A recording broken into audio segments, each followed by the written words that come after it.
কোন মানে আপনার মাসে বেতন দিব ফল কইছি আমি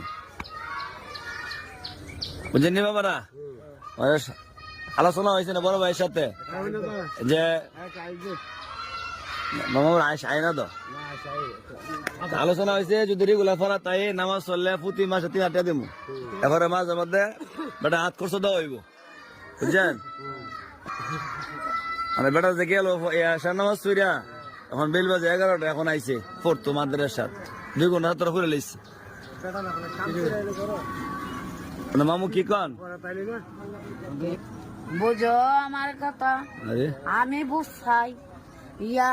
মাডিয়া লাগে কাল্লা খেরা ভরা তোমাকে কাল্লা তো আইতে আসতাম না